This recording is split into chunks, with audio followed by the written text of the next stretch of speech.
primeiro passo quando nós descobrimos a restrição ou quando a gente decide retirar o glúten da nossa alimentação. É buscar uma receita qualquer na internet, concordam? Quem nunca fez isso, né? Eu fazia isso no início, sempre, todas as vezes. Só que quando a gente busca uma receita na internet, a gente não entende, né, o porquê de cada ingrediente, o porquê que em vez de uma farinha eu tenho 3 farinhas, eu tenho 4 farinhas, né? O porquê de usar tantos ingredientes numa receita de glúten. Quando eu faço isso, quando eu não entendo e somente replico aquela receita, na primeira vez ela pode funcionar ou não, né? Na segunda vez ela pode funcionar ou não. E eu não sei por que que não funciona. Isso te engessa. Por quê? Porque eu tô com uma receita ali que diz que é assim, né? Eu faço exatamente como está descrito e não tenho o resultado que eu gosto. O que está acontecendo? Se eu não tenho conhecimento por trás daquela receita, se eu não sei qual é a função de cada ingrediente, eu não sei como corrigir aquela receita, certo? Eu não sabia lá no início. Por isso que eu já joguei muito ingrediente fora. Porque eu fazia a receita, não dava certo, eu jogava fora e pegava outra. Fazia, não dava certo e continuava nesse círculo vicioso ali de pegar uma receita, não funcionar, uma ficar mais ou menos, outra ficou boa numa primeira vez, na segunda vez, não prestou mais.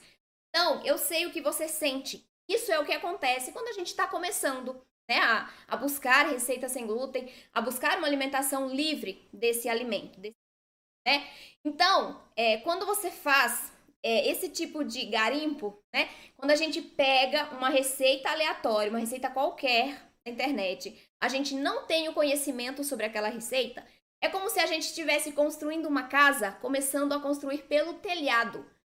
Vai dar ruim, não vai, gente? Quando que eu começo a construir uma casa pelo telhado? É a mesma coisa, tá? Eu tô fazendo uma receita, replicando a receita sem entender o porquê das coisas lá. Se eu faço isso com uma receita sem glúten, as chances de darem errado são altas. E então é a mesma analogia de você começar a construir a casa pelo telhado. Não funciona. Você tem que começar pela base, você tem que começar pela fundação da sua casa. E o que que fundamenta, né, o seu conhecimento para você conseguir desenvolver uma receita que funcione, ou então identificar, pegar uma receita qualquer, mas saber identificar se aquela receita vai funcionar ou não.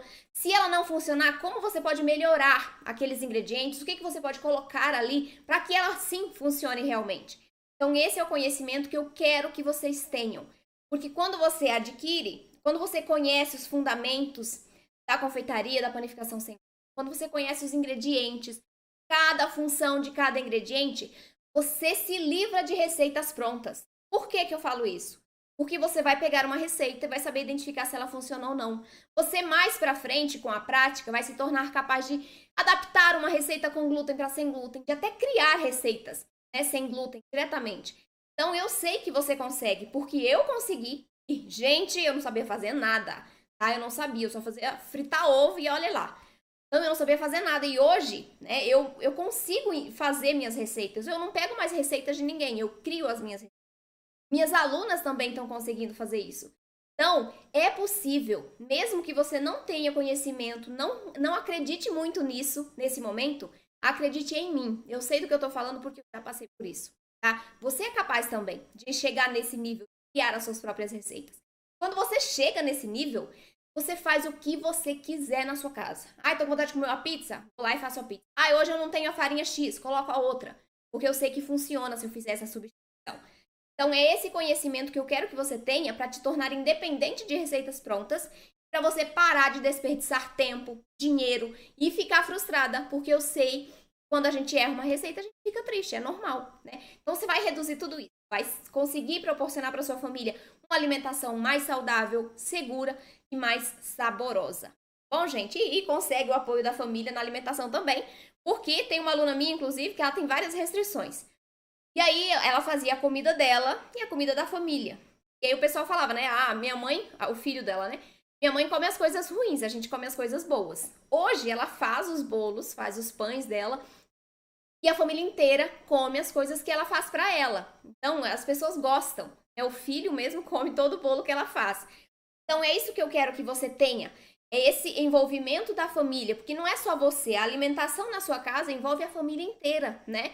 Não é só você ali, você tem seus filhos, você tem seu esposo, né? Sua esposa, Então, envolve a família. E quando a gente envolve a família, a gente tem que oferecer para ela alguma coisa que ela vai gostar, para ela te apoiar, né? Para ela querer que você faça mais daquele alimento, né? Então, eu quero isso para você também. Bom, e aqui então? Não, primeiro eu quero falar um negócio.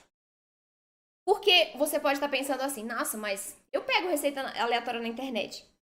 No seu canal, no seu perfil do Instagram, tem muita receita também. Tem sim, exatamente. Tem muita receita. A diferença é que nas minhas receitas, além de eu te dar a receita, eu também entrego as funções dos ingredientes. Eu explico como você vai preparar aquela receita, os modos que você prepara. Eu explico como você vai adicionar os ingredientes, em que ordem você adiciona esses ingredientes. Então, não é uma receita por si só. Ali tem envolvido toda a base, todo o fundamento daquela receita. Por isso que é muito importante você assista aos vídeos, né? Anote o que você acha de diferente, o que vai acrescentar para você. E aí, quando você for praticar, você já vai pensando, o açúcar serve para isso, mas serve para isso e para isso também. Não é só doce, né? Ele dá maciez, dá umidade, ele dá estrutura, né? A goma xantana não dá só liga, ela ajuda no volume, ela ajuda na maciez, não é? Na umidade. Então, é isso que eu quero que você tenha. Porque a maioria dos vídeos que a gente encontra na internet, não digo todos, mas a maioria deles, não tem essa explicação na receita. É basicamente te ensinando a misturar os ingredientes. Se você tem o conhecimento teórico, você consegue fazer isso sem o auxílio de um vídeo, tá? Misturar os ingredientes em casa ali, porque você já sabe qual é a ordem que você tem que seguir, você já sabe que você não pode colocar o sal em cima do fermento biológico, que você não pode colocar água quente no seu pão, água muito quente, porque senão vai matar o fermento, né? Então é esse embasamento que você precisa ter para conseguir fazer os seus pães perfeitos sem glúten.